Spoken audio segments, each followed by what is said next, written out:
जय हिंद दोस्तों, आज का वीडियो काफ़ी ज़्यादा इंपॉर्टेंट और इंटरेस्टिंग होने वाली है क्योंकि आज हम लोग इस वीडियो में समझेंगे कि आखिर जितने भी हमारे इंडक्टिव लोड होते हैं, इंडक्टिव लोड कहने का मतलब जितने भी हमारे पंखे होते हैं या फिर मोटर होते हैं, उन सबका आखिर पावर फैक्टर खराब क्यों होता है। तो दोस्तों इसका आंसर काफ़ी ज़्यादा सिंपल है, लेकिन हम लोग आंसर जानने से पहले यह समझ लेते हैं कि आखिर इंडक्टिव लोड क्या होता है, ठीक है, पावर फैक्टर क्या होता है और लोड कितने तरह के होते हैं। तो चलिए हम लोग एक एक करके समझ लेते हैं कि पहले पावर फैक्टर क्या होता है। तो देखिए, पावर फैक्टर कुछ नहीं होता है, पावर फैक्टर हमारा वोल्टेज और करंट के बीच का हमारा क्या होता है कि एंगल होता है। ये समझ लिया, हमारा वोल्टेज का एंगल हो गया, या हमारा करंट का मतलब कुछ मैग्नीट्यूड हो गया, और इसके बीच का जो एंगल होता है थीटा, उसी को हम लोग क्या बोलते हैं, पावर फैक्टर, जिसको हम लोग cos फाई से हम लोग क्या करते हैं, डिनोट करते हैं। ठीक है, ये हमारा पावर फैक्टर हो गया। अब दोस्तों यहाँ पे हमारा पावर फैक्टर तीन तरह का होता है। पहला हमारा होता है यूनिटी पावर फैक्टर, दूसरा जो हमारा होता है वो हमारा लैगिंग पावर फैक्टर होता है, और तीसरा जो है वो हमारा लीडिंग पावर फैक्टर होता है। अब दोस्तों ये तो हमारा तीन तरह का पावर फैक्टर हो गया। अब हमारा लोड भी तीन तरह का होता है। पहला हमारा रेजिस्टिव लोड होता है, दूसरा हमारा इंडक्टिव लोड होता है, और तीसरा हमारा कैपेसिटिव लोड होता है।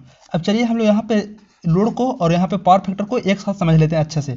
देखिए, रेजिस्टिव लोड हम लोग किसको बोलते हैं, तो जो भी हमारे बल्ब हो गए या फिर जो भी हमारे क्या हो गए, हीटर हो गए, जैसे मतलब कि जिसमें वैसा इक्विपमेंट जिसको हम लोग इलेक्ट्रिकल एनर्जी सप्लाई देंगे, तो वो हमारा क्या हो, लाइट दे या फिर हमारा हीट दे, उसको क्या बोलते हैं हम लोग, रेजिस्टिव लोड बोलते हैं। और उसका पावर फैक्टर क्या होता है, हमारा 1 होता है। इसका पावर फैक्टर क्या होता है, 1 होता है। इसको हम लोग यूनिटी पावर फैक्टर बोलते हैं। ठीक है, और ये सबसे अच्छा पावर फैक्टर होता है। सिंपल समझिए, ये बल्ब या फिर क्या है, हीटर हो गया, जो कि क्या होगा, हमारा लाइट देगा या फिर हमारा हीट एनर्जी देगा, वो हमारा क्या होगा, रेजिस्टिव लोड कहलाएगा, और उसका पावर फैक्टर क्या होता है, 1 होता है, जिसको हम लोग यूनिटी पावर फैक्टर बोलते हैं।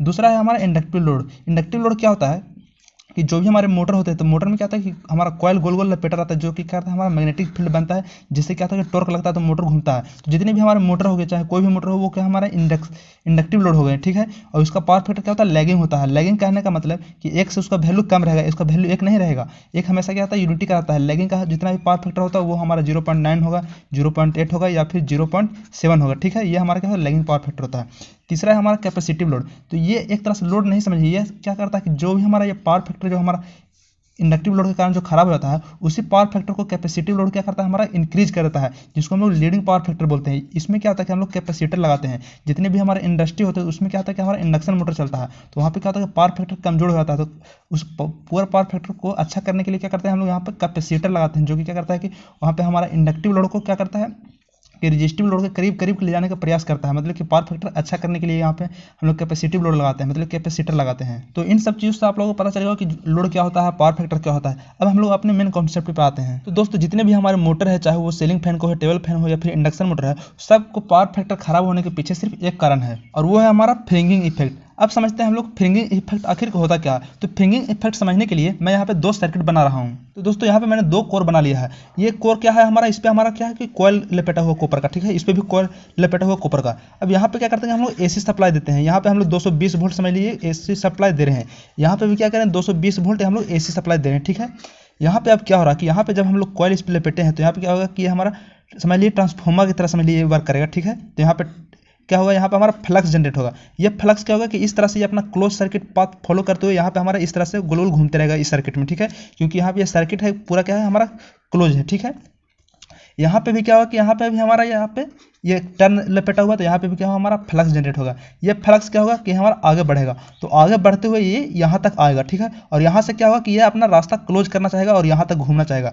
तो देखिए यहाँ पे भी एक चीज़ आता है कि यहाँ पे हमारा जो करंट है, यहाँ पे करंट फ्लो होगा, और यहाँ पे भी क्या होगा, करंट फ्लो होगा। तो यहाँ पे जो हमारा करंट फ्लो होगा वो करंट हमारा कम लगेगा। क्यों, क्योंकि यहाँ पे जो रास्ता है वो क्या है, इसको क्लियर रास्ता मिल रहा है, यहाँ पे इसको कोई दिक्कत नहीं हो रहा फ्लक्स को फ्लो होने में। जबकि यहाँ पे जो हमारा करंट है वो करंट है यहाँ पे हमारा ज़्यादा लगेगा।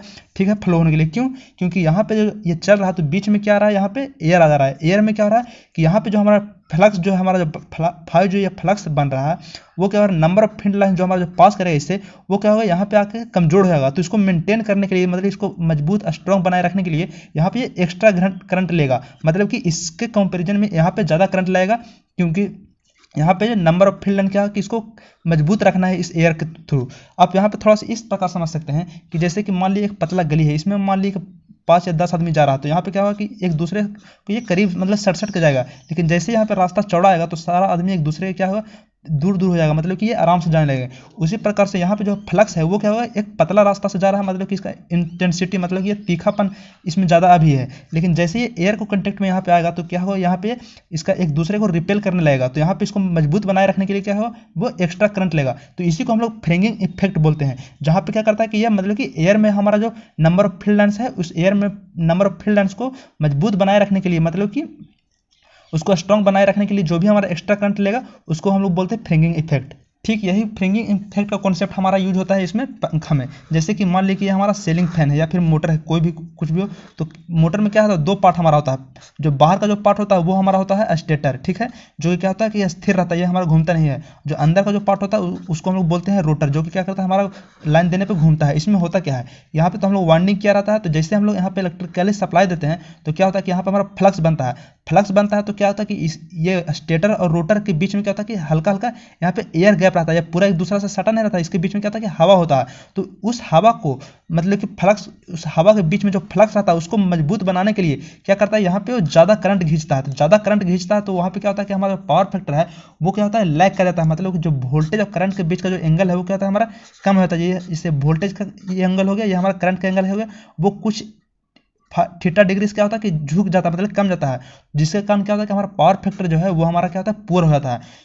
तो इसीलिए क्या होता है कि जितना भी इंडक्टिव लोड है, इंडक्टिव लोड करने का मतलब जितने भी हमारे मोटर होते हैं उन सभी में पावर फैक्टर कम होता है। पावर फैक्टर कम इसलिए होता है क्योंकि वो जो हमारा एयर में जो हमारा मैग्नेटिक फील्ड उसको कंप्लीट बनाए रखने के लिए क्या करता है, वो एक्स्ट्रा करंट खींचता है। ठीक है, इसी एक्स्ट्रा करंट खींचने से क्या होता है कि हमारा पावर फैक्टर खराब हो जाता है। अगर मान लीजिए कि यह पंखा हमारा एक्स्ट्रा करंट नहीं लगा तो यहाँ पे क्या होगा कि हमारा मैग्नेटिक फील्ड जो है वो हमारा उतना अच्छा मतलब मजबूत नहीं बनेगा, जिसके कारण क्या होगा कि रोटर पे टॉर्क नहीं लगेगा, तो रोटर घूमेगा नहीं। ठीक है, या फिर कहेगा कि टॉर्क लगेगा ही नहीं।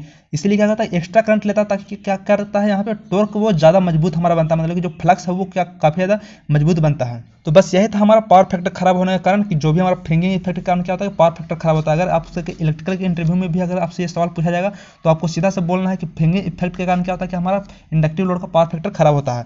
तो वीडियो कैसा लगा ये आप लाइक डिसलाइक करके जरूर बताइए। फिर भी कोई दिक्कत रहता तो आप कमेंट में करिए, मैं उस पर अगले वीडियो बना दूंगा। और अगर इलेक्ट्रिकल से जुड़े रहना चाहते हो, ऐसी वीडियो चाहते हो तो आप हमारे चैनल को सब्सक्राइब कर लीजिए और सब्सक्राइब करके बेल आइकन दबा दीजिए। तब तक के लिए बोलते रहिए जय हिंद, वंदे मातरम। मिलते हैं अगली वीडियो में।